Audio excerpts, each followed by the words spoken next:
Boa noite a todos. Muita alegria, muita gratidão, satisfação a Deus, a Jesus, à espiritualidade maior, que nos deu essa oportunidade nessa encarnação de conhecermos a Casa de Emmanuel e que nos dá essa chance de estudarmos aqui toda quinta-feira o livro Caminho, Verdade e Vida, esse estudo que começou na pandemia, com a tecnologia, né, aproximando a gente que não estava podendo ir na casa, mas que, mesmo agora, com o retorno dos trabalhos da casa, também continuamos com esse trabalho tão bacana que permite que a gente compartilhe nossos estudos com muitos amigos, amigos distantes que não podem estar presencialmente em nossa casa, familiares que não conhecem muito bem a doutrina. É muito bom esse estudo. E, na noite de hoje, nosso irmão João vai fazer o nosso estudo, vai nos guiar pelo estudo da noite de hoje. Disse que vai fazer até uma prova no final, para ver quem vai passar de ano. Então, convido a fazer também a nossa prece de abertura. Então, vamos fechar os nossos olhos, elevar o nosso pensamento a Deus, nosso Pai, e agradecer por mais essa oportunidade que nós estamos tendo. Estamos aqui em grupo para estudarmos os ensinos do nosso mestre e irmão Jesus, para que possamos ser um pouco melhores a cada dia. Graças a Deus. Graças a Deus. Graças a Deus. Olha, eu estou aparecendo em duas imagens, mas é porque a internet está focando. Não, Tá? isso aí é porque você tem o poder da bicorporeidade, você é certo. Então, vamos lá. Do livro Caminho, Verdade e Vida, hoje é o capítulo 146, no trato com o invisível. E chamando-os a si, disse-lhes por parábolas: como pode Satanás expulsar Satanás? Está em Marcos, capítulo 3, versículo 23. Então, dessa passagem aí, eu deduzi mais ou menos o seguinte: o que Jesus quis dizer com essa frase? Como pode um homem expulsar outro homem? Um semelhante expulsar seu semelhante? O expulsar seria também considerado como eliminar, extinguir, porque naquela época dizia-se que os mortos que se comunicavam com os vivos era Satanás. E Jesus, sendo considerado o líder dos demônios, como poderia ele destruir a ele próprio, né? Hoje sabemos que os espíritos são pessoas que desencarnaram e voltaram para o plano espiritual. Ou seja, eles são as mesmas pessoas que eram aqui na Terra. Ainda hoje...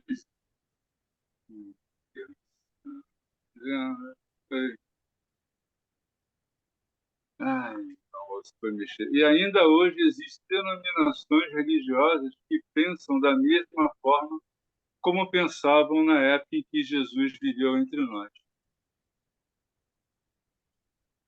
Alguém quer acrescentar ou vamos seguir? Julinha? Só eu diria que a verdade vai chegando devagar, devagar. Mas ainda há muitas verdades que a gente vai aprender que a gente nem sonha, né? Mas tem que ser devagar. Só que a gente tem que estar aberto para a evolução, não se fechar em conceitos que a gente sabe que o próprio Kardec falou, que haveria uma evolução, né? Então... Vera, Ana Cláudia. Não, ainda não. É isso aí, concordo, João. Realmente, eu acho interessante dessa parte também, que deixa bem claro que os espíritos desencarnados somos nós, né? Porque no momento que ele fala de Satanás, expulsar Satanás, né, faz uma referência a nós mesmos, quando, né, muitas vezes, hoje em dia, a doutrina espírita não se utiliza dessa forma, né, de expurgo, como se fosse o exorcismo, né? a gente trabalha com diálogo com os espíritos, né? A gente trabalha dialogando, conversando, com convencimento. Isso. Porque exatamente, né? Como é que você vai querer expulsar, né? Com que autoridade você vai querer expulsar um espírito, sendo que geralmente os espíritos que estão aqui obsediando são espíritos tão pouco elevados quanto nós encarnados. Então, com que moral a gente vai querer expulsar alguém, né? Jesus tinha moral. Só a presença do mestre já fazia com que os espíritos trevosos se afastassem, né? Ele não precisava nem falar. Mas nós não temos a moral do Cristo para expulsar ninguém. Então a gente tem, o que a gente tem é amor, arrependimento, Isso. exemplo, trabalho, diálogo, né? Conversa, para que, quem sabe, a gente consiga convencer esses irmãos que estão passando por um momento difícil pela sua ignorância a trilharem um caminho diferente, mas não porque temos moral para exigir deles nada, né? Não, Apenas nada. porque temos amor e compaixão e queremos compartilhar com eles esse conhecimento que a doutrina nos dá e queremos que eles também percebam, né? Enxerguem e entendam o que a gente está começando a ter acesso. Isso. Vitor, eu acrescentaria uma coisa também a tudo isso que você falou, concordo plenamente, e também saber pedir perdão a eles, porque se eles estão em cima da gente, não é porque nós somos bonzinhos. Num passado, que não pode não ser agora, propriamente, nós fizemos alguma coisa ruim com eles. Então, a gente tem que pedir perdão também. É muito importante isso.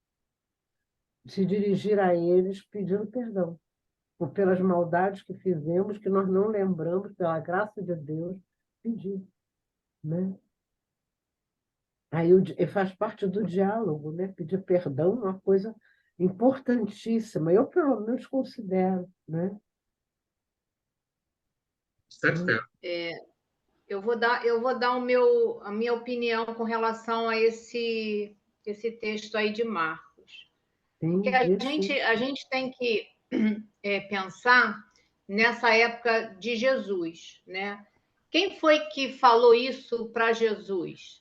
E se a gente pegar todo esse versículo, né? Esse capítulo, esse versículo, que vai de 13, né, a 19, de 20 a 30, o que diz aqui, né? Que os escribas que desceram de Jerusalém diziam que tem Beelzebul,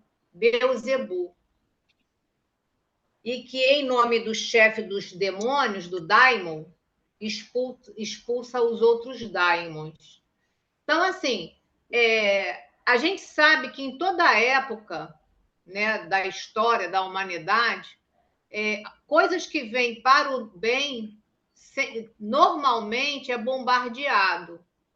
Então, Jesus, naquele momento, era contrário às leis que ele seguia, que era de Moisés. Então, já tinha ali algo diferente para ser combatido. Então, quem fala isso é os próprios escribas. E se a gente for pensar quem são os escribas, junto com os fariseus, é que detinham o conhecimento das leis mosaicas, né? E era passado para o povo.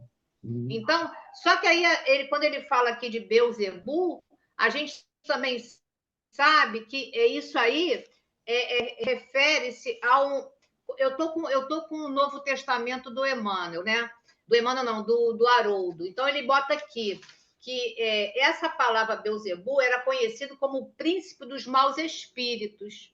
E os daimons eram os deuses pagãos. Então, a gente vai sempre ver que a colocação é sempre contrária com relação ao bem que naquele momento está sendo pregado, que era Jesus, por isso que ele rebate. Como é que um demônio, Satanás, combate Satanás? Aí, se a gente vai trazer isso para o nosso momento atual, né? Ou seja, para o que a gente segue, que é a doutrina espírita, onde ela tira todo esse véu, Kardec também sabe que o espiritismo foi combatido. A gente vai lembrar lá da queima dos livros lá em Na Espanha. Barcelona, né? Então, eu até tinha separado aqui, foi em 1861. Eu vou só olhar aqui, só para não falar errado. Isso, 1803, 9/10/1861, quando isso foi feita essa fogueira lá com os livros, né, da codificação, né, o livro dos espíritos. Aí a gente sabe que sempre vai existir isso. Aí Kardec fez essa pergunta também no livro dos espíritos, ele abordou isso, tem na Gênese, tem no Céu e Inferno. E aí eu vou ler só rapidinho, tá, gente? Ele pergunta na questão 131, há demônios no sentido que se dá a essa palavra? E os espíritos respondem, se houvesse demônios, seriam obra de Deus. E Deus seria justo e bom, tendo criado seres eternamente votados ao mal e desgraçados? Quer dizer, se Deus é justo e bom, como é que ele vai criar algo ou um ser denominado mal, que é o Satanás, os demônios, eternamente no mal? E a gente sabe que isso foi por água abaixo quando a gente tem a doutrina espírita que nos tira esse véu. Então, assim, é isso que eu gostaria de fazer de colocação, para a gente poder entender a época de Jesus, o porquê do combate dentro da doutrina espírita, e a gente tem essas respostas da própria espiritualidade superior, né? Uhum. Muito bom essa contextualização do Evangelho. Muito bom, sim, Poder, muito bom. saber exatamente quem estava falando o que para quem. Vamos lá, João. Vamos lá. Então, eu vou ler até o Redentor. Tá? Ok.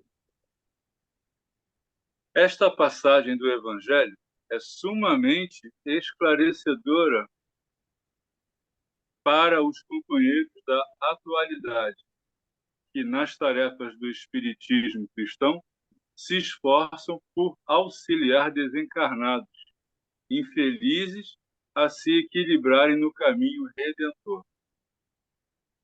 Nesse parágrafo aí, deixa a minha assistente botar minha palhinha aqui. Tá.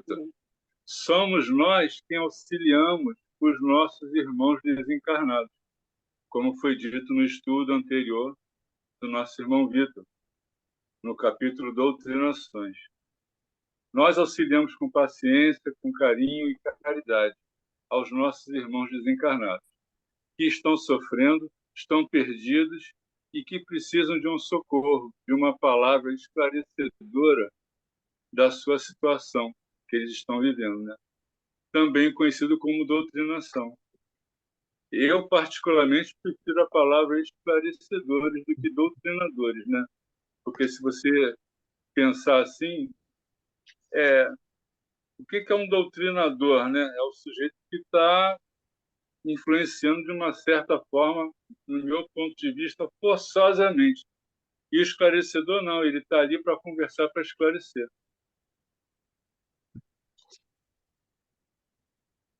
E aí, vamos completar? Trabalhando o ponto. É isso mesmo. Também acho que os termos mais modernos que estão sendo usados, né, que é esclarecedor, É dialogador, muito melhor, são muito termos melhor. muito realmente mais compatíveis, né? É porque o doutrinador é da época de Kardec, né? Então, aquele termo que já era um termo, já Não. era um termo mais leve perto do exorcismo, né? Então, tipo assim, Exatamente. é que a linguagem foi evoluindo, então a gente agora vai usando termos ainda mais leves, né? Realmente, Mas dentro da não é. proposta verdadeira e atual, realmente, que é de dialogar, que é de esclarecer, e não realmente de forçar nada a ninguém, né? De usar um chicote verbal que nós não temos nem evolução para isso. E quem tem evoluído não faz isso. A gente sabe disso. Pode até fazer, mas não faz. Entendeu? Porque tem uma força moral maior, né? Na verdade, esses espíritos vêm nos atrapalhar por causa da nossa própria atrapalhação. Claro que sim. Então, quanto mais busca de diálogo, de perdão, de compreensão, de indulgência nesse sentido, melhor. E de respeito por eles também. Respeito. Isso, Né? Exato. principalmente, né? Principalmente o respeito por eles. E, Né? deixa eu falar aqui um instantinho. O Emmanuel, ele concluiu que, além da indulgência, perseverança, paciência, amor, o tempo, porque vai haver o tempo Também para, o tempo. Isso. assim como de pessoa para pessoa, de Isso. espírito para espírito também. Uns entendem logo, outros levam encarnações para ler, para entender, né? Quer dizer, além de todo o amor, todas as coisas que as pessoas aqui, que os médiuns devem ter na hora de fazer, o tempo também é de cada um. Era só isso. Né? Ó, eu vou trazer uma mensagem do Evangelho. Kardec, no capítulo 26, dai gratuitamente o que gratuitamente recebeste. Uhum. No item 10, ele fala assim para a gente: a mediunidade é coisa santa, que deve ser praticada santamente, religiosamente. Se há um gênero de mediunidade que requeira essa condição, de modo ainda mais absoluto, é a mediunidade curadora. E aí a gente pode trazer isso como curadora para esses irmãos que estão numa condição ainda de perturbações, né? De cegos ainda nas ilusões da matéria, cegos ainda na vingança, né? Nas agonias que levam daqui, né? E ainda se entendem vivos, né? Possuidores dos seus bens, das coisas que deixaram para trás por conta dos seus apegos. Então, a gente sabe e a gente tem na doutrina o porquê de seguir a mediunidade, não fazendo isso como um ganha de sustento, né, um ganha-pão. E a gente tem também várias obras que vai trazendo isso para nós. Aí, a gente fazendo o estudo, a gente viu lá que tem um livro de Hermínio Miranda. Quem foi Hermínio Miranda? Ele foi um pesquisador e um escritor espírita. Ele morreu com 93 anos. Então, ele tem alguns livros. Assim, o mais conhecido, eu acho, que do Hermínio é aquele que nossos filhos são espíritos, que é muito conhecido e é dele, né? Ele tem mais de 40 livros editados. Então, tem uma parte lá que ele diz que existem 6 condições para os médiuns trabalhar nas casas espíritas. A Vera já falou alguma coisa ali.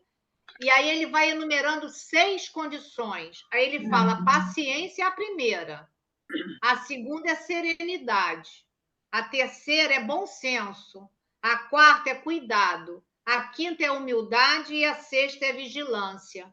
Então, para a gente ver que para ser médium, doutrinador ou médium que vai trabalhar na casa espírita, na evangelização ou numa palestra, seja qualquer coisa que você vai fazer dentro da casa, e principalmente esse tipo de trabalho que é da doutrinação, a gente precisa 6 condições. E a primeira ele coloca a paciência. A paciência é para que o que a Vera falou a gente possa entender, porque é o tempo.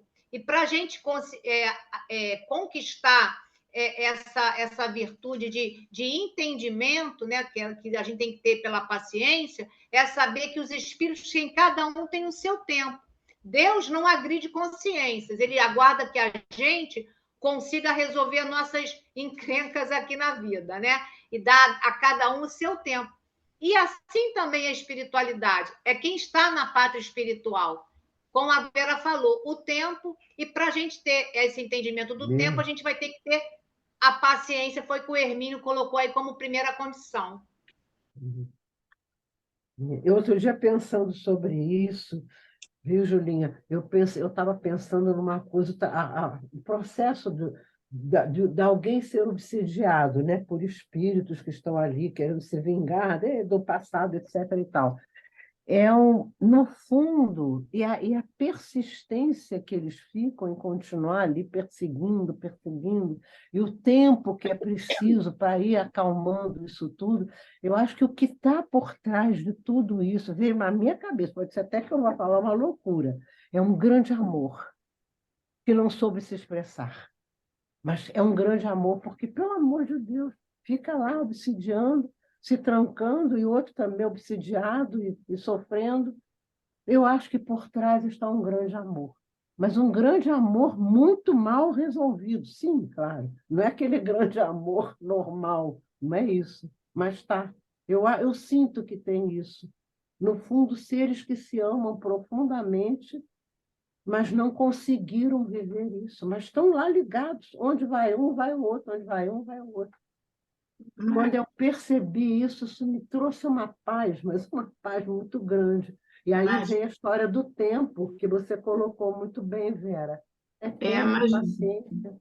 Dorô, nem sempre são casos de amor, claro que existem. Sim, Existem sim, também o de harmonia, né? De vibração harmônica e também. dos vícios, que É, muitos obsessores pegam uma tem, pessoa no vício, né? também. Porque como ele já desencarnou, ele fica grudado na pessoa que tem um determinado vício que eles precisam.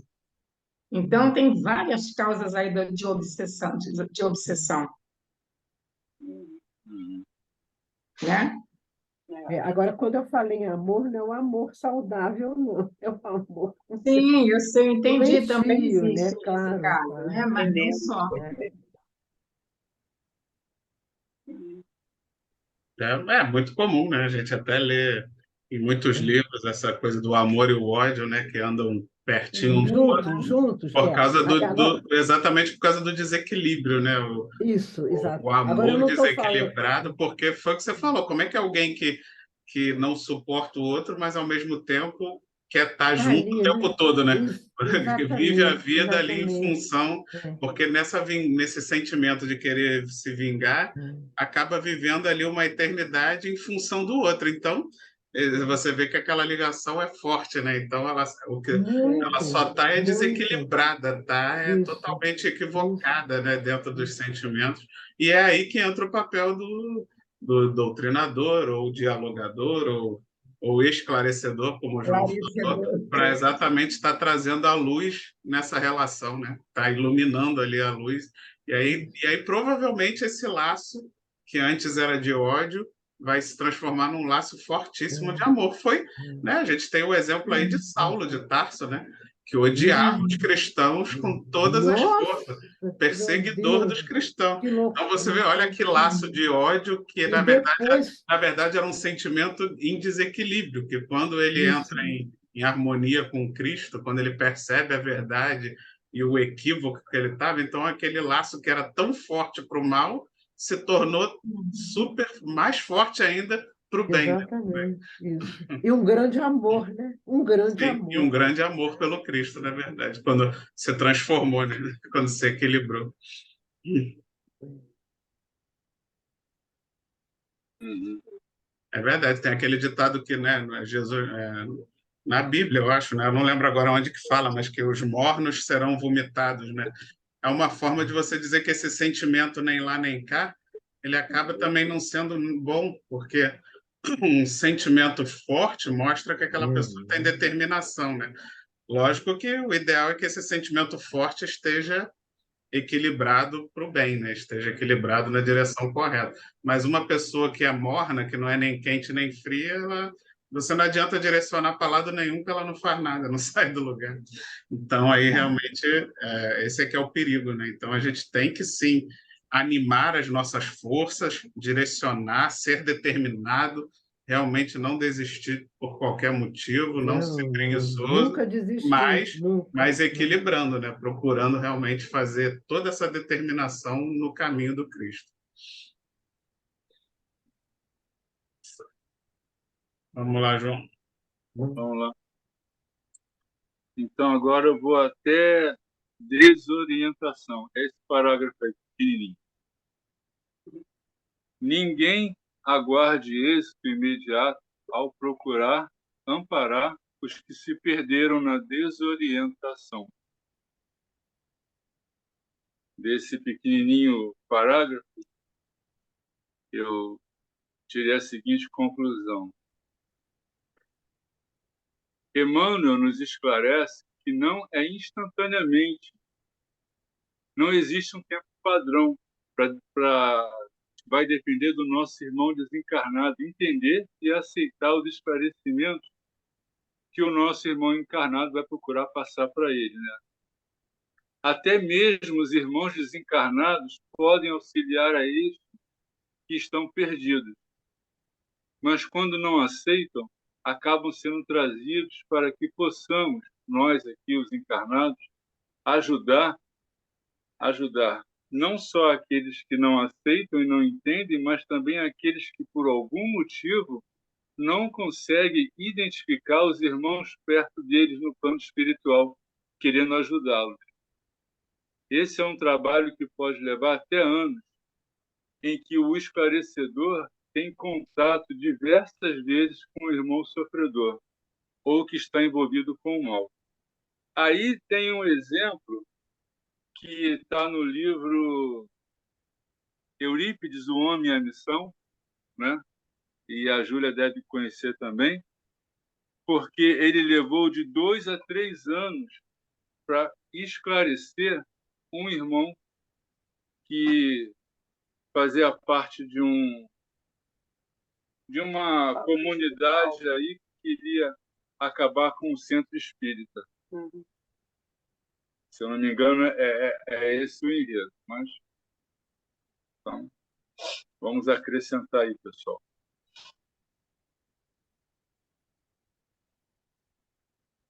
Isso que você fala do Eurípides, isso está lá no livro O Homem e a Missão, que é a Corina Novellino que escreveu essa biografia do Eurípides. Corina foi uma aluna do Eurípides Barçanufo. E esse espírito, ele tinha um nome, eles davam o nome para ele de Donatista, foi assim que ele se apresenta, porque isso era uma seita, e eles eram contra, eles não acreditavam em Deus. Então, assim, e o objetivo dele era derrubar as casas espíritas. Quer dizer, então, assim, e ele tinha esse propósito e ele conseguia. Mesmo que o dirigente fosse assim inteligente, porque ele era muito culto. E quando ele chegou lá nesse centro onde o Eurípides fundou em Sacramento, ele viu ali um espírito muito inteligente, né? O Eurípides, um homem muito inteligente, e ele tentou. Aí, como o João falou, ele levou quase 3 anos naquela doutrinação ali com aquele espírito. E já chegando a 3 anos, ele se rendeu a uma prece. E o que ele diz para Eurípides? O teu amor fez com que eu conseguisse me render. Né? Quer dizer, então, a gente vê que pelo amor, pela dedicação, pelo tempo, conforme a Vera falou, como a paciência, como o Hermínio também disse, né? Tudo isso Eurípides tinha. Sabemos que estamos muito distante de Eurípides Barçanufo, que é um espírito de escola. Mas a gente tem que pegar os exemplos. E Eurípides viveu, né, numa cidadezinha muito pequena que era toda católica. E ainda hoje é assim. Né? E você vê, ele se rendeu o espírito através do amor que jorrava de Eurípides. Né? É bem forte mesmo, para a gente ter um entendimento da grandeza desse espírito. Isso aí. Tá bom. Vamos em frente. Vamos. Agora eu vou ler até iluminativas. É impossível dispensar a colaboração do tempo para que se esclareçam as personagens das tragédias humanas. E, segundo sabemos, nem mesmo os apóstolos conseguiram, de pronto, convencer as entidades perturbadas quanto ao realismo de sua perigosa situação. Todavia, sem atitudes esterilizantes, muito pode fazer o discípulo no setor dessas atividades iluminativas. Desse trechinho aí, a gente deduziu que é preciso ter paciência para poder ajudar a esclarecer os irmãos que estão envolvidos no mal, perdidos em suas mágoas, em sua soberba, em seu orgulho, em sua vingança. Tudo a seu tempo, né? Tudo tem seu tempo. Até para que esses irmãos sejam ajudados. Ninguém é esquecido, mas terão o tempo que precisarem para serem esclarecidos e prosseguirem com a sua evolução.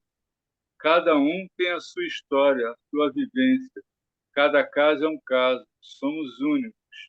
O problema do indivíduo A pode ser igual ao do indivíduo B, mas cada um é resolvido no seu tempo e, às vezes, de maneira e caminho diferentes. Até os apóstolos tiveram dificuldade no início. Nós também. Por isso, temos que persistir e continuar, porque, acima de tudo, é um trabalho de amor e caridade.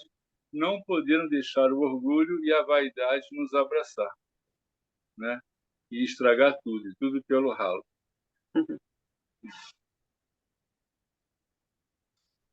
Vamos, pessoal, vamos acrescentar. Como o João falou, até os apóstolos, né? E aí o apóstolo Paulo, na primeira carta, no capítulo 13 de Coríntios, ele fala sobre isso, da caridade, da perseverança, do tempo, quer dizer, como falou, até o apóstolo Paulo, os apóstolos tinham dificuldades. E acredito que ele, para esclarecer, né, também tenha tido o mesmo problema, e afirma lá, na primeira carta dos Coríntios, capítulo 13. Uhum. A prática, né? A prática ajuda. Agora, não é só a prática. Ele tem que ter aquele sentimento, aquele amor de querer ajudar, né? Sim. Quando a gente aprende, tem que estudar, né? A doutrinação, no caso aí, né? Dialogador, como doutrinador ou dialogador, tem, né? Tem uns, vamos dizer assim, mais ou menos, uns padrões, né? Para você identificar aquele espírito que está ali, para você ter uma abordagem de acordo com o que ele é. Mas é o que eu estava dizendo o texto, é um trabalho de amor.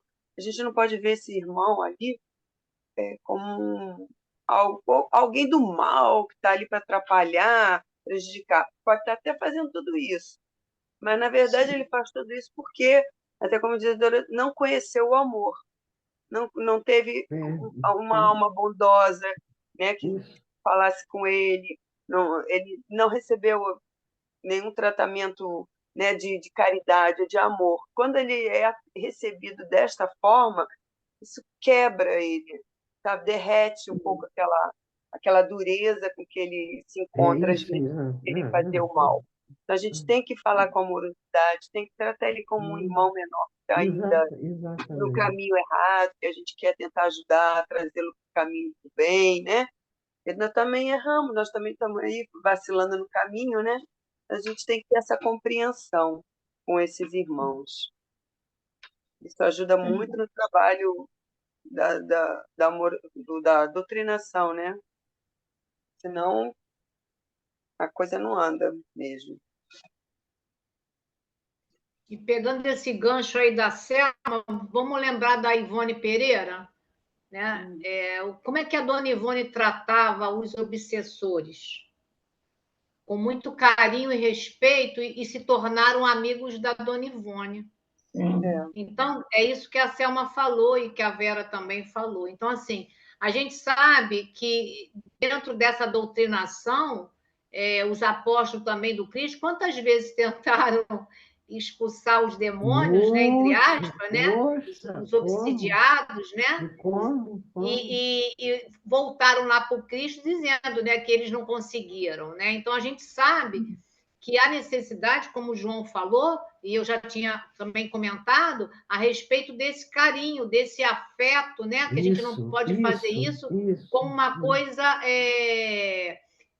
assim, automática. Eu preciso curar tantos, eu preciso doutrinar tantos. Não é por quantidade, né? A gente tem que fazer isso por afeto. E a Dona Ivone tinha isso, que ela fazia muito bem, além de outras tarefas mediúnicas, ela trazia o obsessor como um irmão, né? E ela o amava e o respeitava.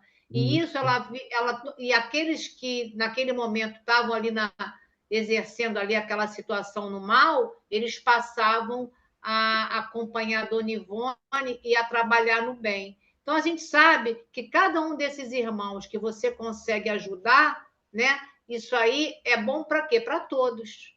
Claro, claro.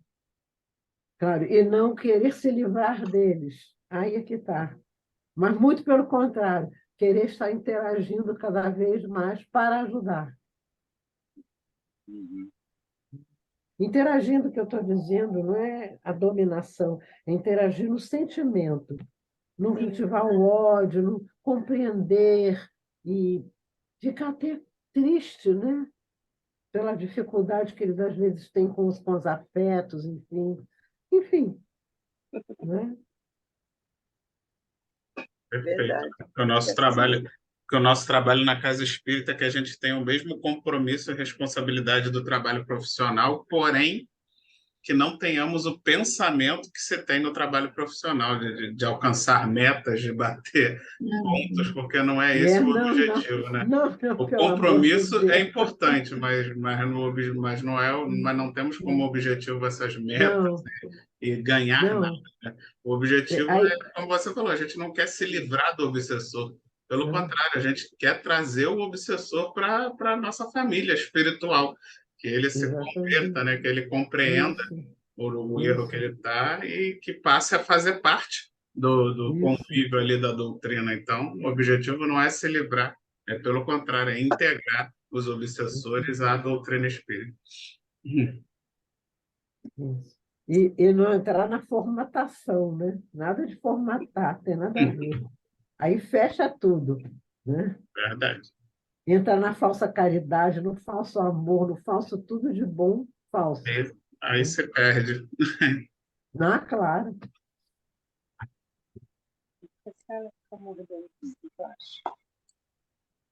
Então vamos lá. Agora, Vitor, eu vou até humilhações. Tá? Ok. Na atualidade, aí Emmanuel já traz para os nossos dias de hoje. Tá? Na atualidade, companheiros devotados ao serviço ainda sofrem a perseguição dos adversários da luz, que lhes atribui sombrio pacto com poderes perversos. O sectarismo religioso cognomina-nos sequazes de Satanás, impondo-lhes torturas e humilhações. Aí, a gente for lá no dicionário, né, para entender o que é sectarismo, né? Então, ficaria assim, ó. O sectarismo religioso seria a intolerância religiosa e o cognomina-os sequazes seriam É o apelido, né? O apelidos e sequazes seguidores. Aí ficaria assim: seguidores. a intolerância religiosa apelida os seguidores de Satanás, impondo-lhes torturas e humilhações. Né? Ficou mais fácil da gente. Entendi. Pelo menos para mim ficou mais fácil para entender. Aí, Verdade. né? Aí vamos lá. Foi boa a tradução, João. Traduziu que eu também não tinha entendido nada. Uma frase Valeu, valeu. Ainda hoje, como fizeram com Jesus, atribuindo-lhe que era ele chefe de Satanás, como na Idade Média também, quando os médiuns eram tratados como bruxos e feiticeiros, como Kardec foi também combatido e como hoje também somos por sermos espíritas. Ainda existem alguns segmentos religiosos que nos olham mal, acham que trabalhamos para Satanás. Assim Ainda como tem fizeram isso, no né? passado, Ai, eles estão tendo a chance de se esclarecerem, mas não aceitam esclarecimento. Pode levar minutos, horas, dias, anos ou vidas inteiras. E quando retornarem ao plano espiritual, ainda pode ocorrer de não aceitarem. É por isso que nossos irmãos precisam de apoio no plano físico, né? Porque o indivíduo está aqui, ele não aceita, ele desencarna e leva isso com ele, ele continua não aceitando, achando que aquele bando de espírito é tudo empregado do Satanás. Aí chega lá no plano espiritual, ele não vai aceitar também, ele continua do mesmo jeito que era aquele. Aí o que acontece? Os irmãos lá trazem ele para cá, para ele tentar ser esclarecido, como foi o caso com aquele, eu esqueci o nome, que foi lá para o Eurípides, que ficou quase 3 anos, que ele era difícil, ele era um sujeito inteligente, e ele persistia, porque a missão dele era aquela, ele não aceitava. E aí, gente, vamos enriquecer. Foi vencido pelo amor, né? Triste, né? Muito triste que ainda hoje exista esse tipo de sectarismo, né? Graças a Deus, aqui no Brasil, a coisa, apesar de existir o preconceito, mas a violência em si não é tão generalizada, né? Mas a gente sabe que existem países ainda no mundo onde o sectarismo religioso existe a perseguição, inclusive de morte mesmo, Exige, é exige. uma coisa muito triste que até hoje ainda exista, né, esse tipo de preconceito, a ponto de você até mesmo assassinar o seu irmão só por ele professar uma fé diferente da sua. É muito triste, mas Muito triste. o Espiritismo, com o seu lema fora da caridade não há salvação, ele vem exatamente combater o sectarismo, né? Deixando bem claro que o que vai nos salvar não é a bandeira religiosa que você levanta, e sim a sua prática, né? A sua ação no bem. Essa sim é que é o mais importante, porque foi o que o Cristo fez, né? Cristo veio, encarnou, morreu e não criou nenhuma religião, não fundou nenhuma religião, não escreveu uma linha, tudo exatamente através da prática do bem, do exemplo e da caridade, né? Então, não acho que não tem frase mais importante na doutrina que combate todo e qualquer sectarismo que não seja que não essa frase, que é fora da caridade não há salvação. E com certeza foi uma das coisas que me conquistou na doutrina, assim, que fez que fortificou e me fez me tornar espírita logo lá no início, quando eu comecei a ler o Livro dos Espíritos. Essa frase com certeza me conquistou. Existem guerra, né, Vitor, por causa de uma não aceitação, né, essa guerra que as pessoas como fala? Bota Guerra Santa. A Guerra Santa, né? Isso aí, desculpa, eu perdi o nome. E que você vê que não condiz, né? Não existe uma coerência, né, com o pensamento deles, né? Não existe. Que Deus é esse, né? Que fala para matar que Deus que vai te deixar em nome de Deus, né? É incoerente mesmo, né? Você vai fazer isso e lá você vai ganhar, né? Você vai viver num bem, vamos dizer assim, na nossa palavra, num bem bom, né? Vai viver numa harmonia quando você chegar vamos dizer assim, aos céus, né, deles. Não consigo entender isso. Não paraíso de perdição, né? Não para. Que eles falam, né, que eles vão ganhar. O bomba explodir, e quando for ele vai ter 40 virgens, não sei o quê. Eu não sei para que tanta virgem, mas o cara vai ter 40 virgens lá. Mas temos que ter cuidado só para que aqui no Brasil essa violência não tem, né?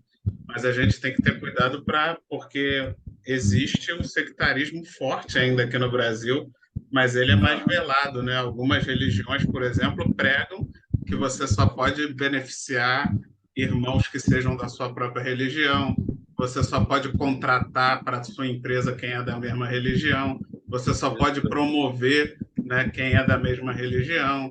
Então, esse sectarismo é forte aqui no Brasil, ele existe, e a gente tem que ter cuidado, né? Principalmente entre os evangélicos. Eu já vivenciei algumas situações ligadas aos evangélicos. Porque vai que um dia a doutrina espírita se torna a maioria, né? E aí a gente pode acabar caindo no mesmo erro e nos tornarmos os futuros fariseus, né? Então a gente tem que estar muito atento para não aderir a essas práticas, para não, quem sabe, não sermos no futuro os novos fariseus, caso o espiritismo venha, né, a se tornar, por exemplo, uma religião dominante. Esse risco é muito grande porque nós somos imperfeitos, né? Aí é o orar e vigiar, né? A gente tem que orar e vigiar. O espiritismo, né? Eu acho que isso foi o Denis que falou. Não será o espiritismo não será a religião do futuro, mas será o futuro de todas as religiões, porque o conhecimento, toda essa estrutura que o espiritismo tem, vai ser comum em todas as religiões, aonde você trabalhar que fora da caridade não há salvação, principalmente por essa frase que Vitor falou. E quando a gente lembra de Sócrates, né, ele também teve que tomar cicuta. Por quê?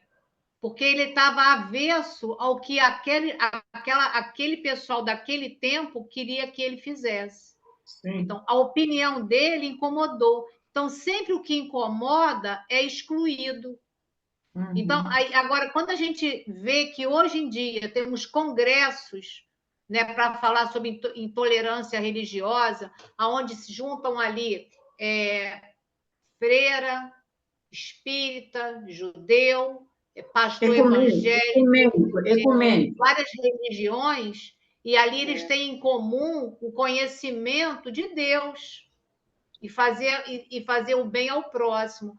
Quem faz as brigas somos nós, ignorantes. Sim. Que ainda achamos que vamos deter algo em nosso benefício. Porque ainda estamos naquela condição do egoísmo e do orgulho. Primeiro meu, para mim. Então, ainda com esse entendimento desse egoísmo e desse interesse pessoal, a gente agrega tudo isso que vocês falaram, que é a intolerância. Mas como acho que foi Denis que disse, o espiritismo não será a religião do futuro, mas será o futuro das religiões. Isso vai acontecer? Vai. Quando? Não sabemos. Tudo a seu tempo, né? Falta 3 minutos. Vamos lá, João. Bom, vamos às considerações finais de Emmanuel. No entanto, as mesmas objurgatórias recriminações descabidas, no caso, objurgatórias seria censuras, tá? Condenações, foram atiradas ao mestre divino pelo sacerdócio organizado de seu tempo. Atendendo aos enfermos e obsidiados, entregues a destrutivas forças da sombra, recebeu Jesus o título de feiticeiro, filho de Beelzebu.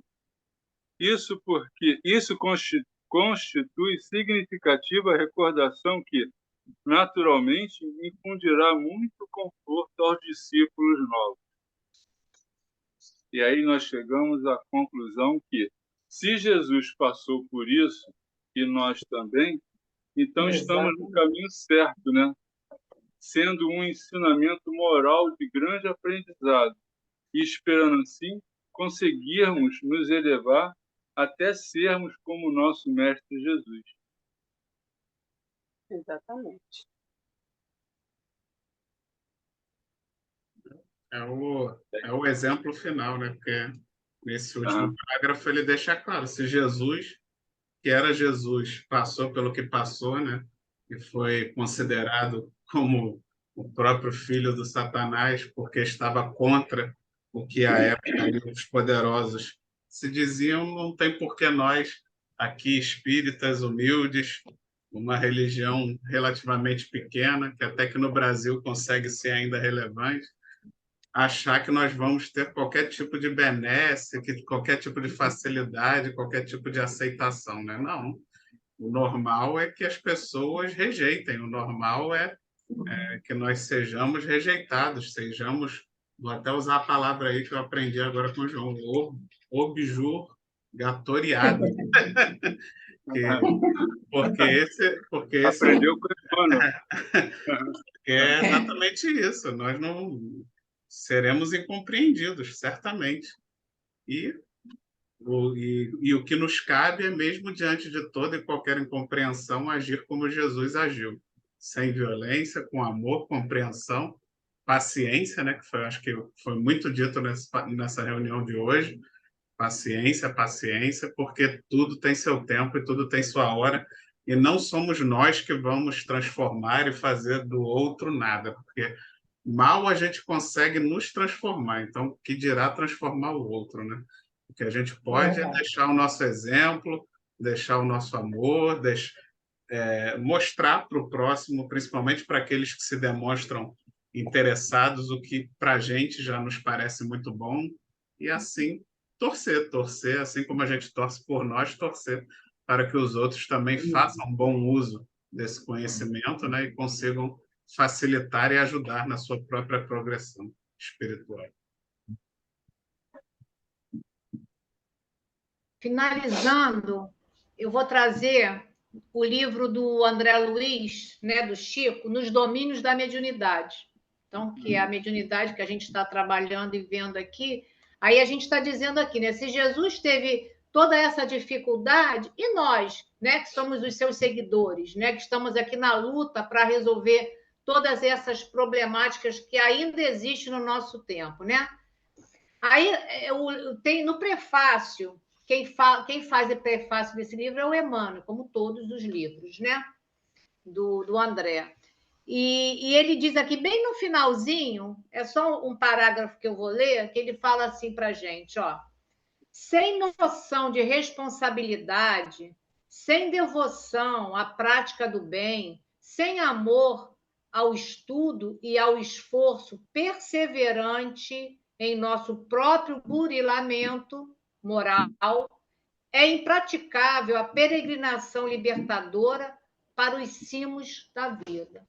Então, compete a nós esse burilamento, e que a gente não fique preocupado se chamam a gente de Satanás, de Beuzebu, Daimon, o que for, né? A gente tem que entender que através do estudo e desse burilamento que a gente vai, de fato, ir nas pegadas do Cristo. Isso chamam de fanáticos, né? Tudo isso, a gente escuta essas coisas. E tem que aprender a conviver com isso numa boa, né? É o jeito.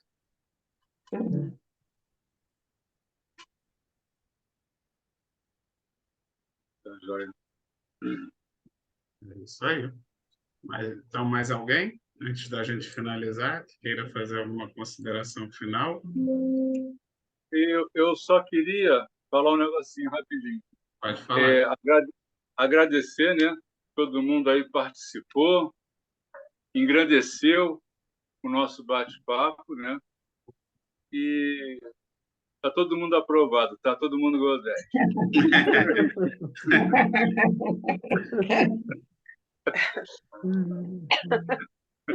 Ainda bem, ainda bem.